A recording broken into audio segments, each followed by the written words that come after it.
Teamster Power 767 Reality Check with Jeff Schenfeld and Garfield Hooper.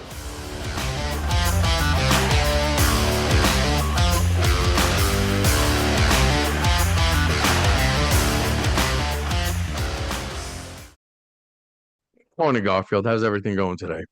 Morning, Jeff. It's a good day. Good Yeah, day so yeah. far. I know it's always so far, right? No, Yeah. no matter what, you got to say, so far, because In this day and it's not age, you over never yet. know what the next couple hours are going to bring. I know. So, today we're going to talk about Article 10, loss and damage. Yeah.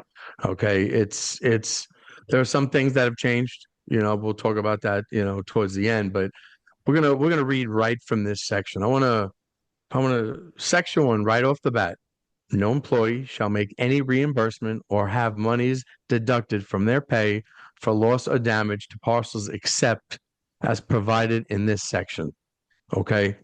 No employee shall be disciplined or required to make reimbursement for lost or damaged parcels unless the employer demonstrates that the employee without justification or mitigation violated pertinent established rules or policies, the observance of which would have prevented the loss or damage. Now, you know, I don't know who's ever been through this, whoever's had this issue. The company will claim some things, and I think that what it comes down to is they have to prove without a reasonable doubt that, hey, you actually did something wrong and whatnot. And then they're always looking for it anyway, right? Yeah. I mean, it's it's not one of the biggest problems that we go through, but it's still initial. I mean, that's why we're talking about it. So also, in no event shall a driver be subject to reimbursement for loss or damage to a driver release parcel that's less than $100. The employer will provide each driver a current list of driver release areas and non-driver release areas within that driver's area upon request. Now, when it comes to that, how many times Garfield is a supervisor where it says, "Oh, you really can't release in that area"? What do they say? Nah, just release it. Yep. 100%. Don't have it on the truck when you Yeah. They don't want you don't to have it on freeze the it. truck. Yep. I mean, they're trying something, and the thing is, you have a package, you put it on driver release. Try to hide it if you can, Yeah. obviously, right? We were just talking about, you brought it up about those old gateway packages, right? Yeah. Yeah. The old The gateway computers. computers. Yeah. It's like company that those boxes were basically part of their advertisement. Those big old cow print boxes back in the day when computers were huge and they were shipping them through. And you were shipping them with monitors and the Yeah. the actual PCs and all that kind of stuff. And you can't hide those on a porch. It's a box. It's probably 3 foot by 3 foot, and it's cow printed. And yeah, that's places that are things that are like just like exercise equipment, stuff like that, big heavy boxes and stuff like that. You can't really hide. But like if you've got something No. small, try to put it behind a bush or put it behind a column or something like that. And there are places that don't have any place to hide, and you just kind of got to leave it on the front porch. And just do your best to keep it out of the way, out of the eyesight if you can. And if it turns up missing, just tell them you did the best you can. And like you said too, and you mentioned it too, everybody's got ring doorbells now, Ring and Nest and Eufy and how there's 100 different companies that do them now. So No. chances are they're going to see you dropping it off, and they're probably going to see whoever comes by and steals it. So Yeah. just Yeah. just cover your own ass, basically. Yeah. So basically, what does it say next, Garfield, about the discipline and the reimbursement? Okay, so an employee who is charged for loss or damage by the employer shall not be subject to both discipline and reimbursement. The employer Very will important. will clearly notify the employee and the union of its intent to either discipline or seek reimbursement. No employee shall be subject to discipline or reimbursement unless the employer brings the loss or damage to the employee's attention within 15 business days after receiving a written shipper notice of claim. So, like I Wow. said, that's important because they can't do both. But chances are, if something like this comes up, somebody's gonna say, hey, uh, this guy didn't hide his package, better write him up for it. And, well, Yeah. they write you up for it, then I guess they can't come Yeah. after you for reimbursement too. So I'm you going to know how tell you this something. company Yeah. is. It's like they just like to throw out discipline. So that actually might work out in your favor. Yeah. I'm going to tell you something. I had a driver who I spoke with who I guess there was a government package. There was an issue last year with a government package. And everything investigation fight, he didn't do anything. I mean, there was someone else actually had delivered it, but they came to him or someone else had the package or whatnot, and thought everything was good. Recently, the government came to his place where he lives and was still doing follow-up questions on it, which I find to be a problem also. That was supposed to be closed, that was done, that was investigated. Yeah, And I was like amazed. I was like, what? This thing was closed. They were contacted about this. I think it was the Department of Defense or something like that. They were notified when the whole thing was going on. Everything was clear. All of a sudden, out of the blue, you got two agents coming to your house. My God. I mean, that's that's makes you something wonder different, what right? makes you wonder what was in that package. Well, I mean, exactly. That's exactly it, And if You're they're like, still following up, that means they haven't found it. yeah, well, maybe. Or I mean, or at the very least, like, what exactly is it that we're shipping? The DoD's that worried about it. I know.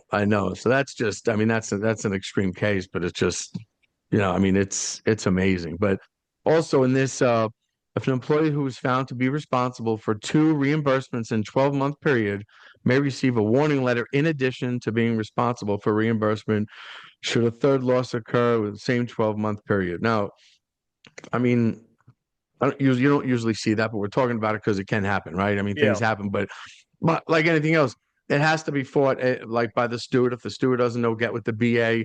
This has to be done right. We're not just going to have the company say this was lost, you're responsible. No, that's unacceptable. That's just, and if any steward allows that to happen, then that's a problem. You know, I mean, we got to do better on that. Um, so the next is, there is a section here about cash. We don't carry cash. Yeah. We don't do cash. Yeah. So, we don't, what's next, Garfield? We're gonna go ahead and skip on down to section 3 here. Yeah. Yep. Um, the This is employer, important. the employer shall reimburse employees of loss or personal money or personal property in a holdup or vehicular accident while on duty up to a maximum of $200, which I think is a little bit low in this day I and mean, age. I think so too. I mean, why couldn't it have been 500, right? I mean, Yeah. this happened a couple of years ago. A driver was held up and, they were looking for something in the package car, drugs, and Yeah. they didn't find it. So they decided to take all his stuff. Yeah. Okay, and that was a problem, and I mean, it's they take your cell phone, you're out yeah. I eight mean, hundred, a that's it, thousand right? dollars. Yep, yep, absolutely. So Um, I mean, it becomes a problem, but yeah. we just, I mean, there was some language put in there about certain things. What is it? There is stuff also, which I think is important, which I think something recently happened, and a member didn't know. What does it say about the parking lots, Garfield? Here's Oh some new yeah, yeah. This language. was this is Yeah. actually just recently added in this Yep. contract. We spoke Yep. about this a little bit This was before. good. Yeah. If you are, see, in addition, if an employee whose personal vehicle was subject to theft or vandalism while parked in a designated company parking lot, provides immediate notice to the company and obtains a police report, the company will reimburse the employee up to $500 to the extent the theft or vandalism is not covered by the employee's insurance. And this actually happened in our center just a couple of months ago. Um, Yeah. I came out of the building. One of our drivers in the other center that's not mine in our building was standing out next to his car, and I stopped to talk to him, and he was like, "Yeah, somebody got my catalytic converter." He drives a Honda Element, which is apparently one of the more, does the ones that get stolen a lot, I guess. Okay. I don't know much about it, but he told me that. And I said, "Have you talked to anybody inside?" And he's like, "No." He's like, "Well, you need to call your supervisor and talk to him. Tell him what's going on. You need to call the police.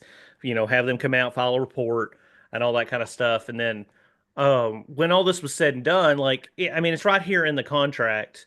what was going on. He of course went through his insurance. He got it fixed. You know, he paid his $500 deductible, and then we were just like, well, like, can you guys just cut him a check because like this is the contract? No, no, no. You got to file a grievance. I'm like, that seems like absurd, but I mean, No. whatever. So he filed the grievance, and I'm not certain if he's gotten paid yet. But this, like I said, this happened at least 2 months ago. So I mean, that's, so in that, even though they put the cameras in all the, the parking lots, they had to, yeah, upgrade the security and everything like that. Things happen in Dallas. A lot of things happen. Okay. And recently, a member who didn't know about this was just like, oh man, I'm shit out of luck, and we're like, it's there. He was asking around, and then someone came to me. He's like, "Hey, listen, someone wants to know. Do you know about it?" And I was like, "Okay, yeah." In Article 10, they're reimbursing now, and I think it's important because it happens. It happens yeah, often. I mean, these things happen. Things are yeah, taken, and the fact is, and I'll say it. This was a good thing that was put in the contract, yeah, right? I mean, 100%. I Because mean, it was we're bad. glad. Yeah. Yeah, I yeah, think one day, a couple of years ago, this was before the contract was put. It was the new contract was ratified.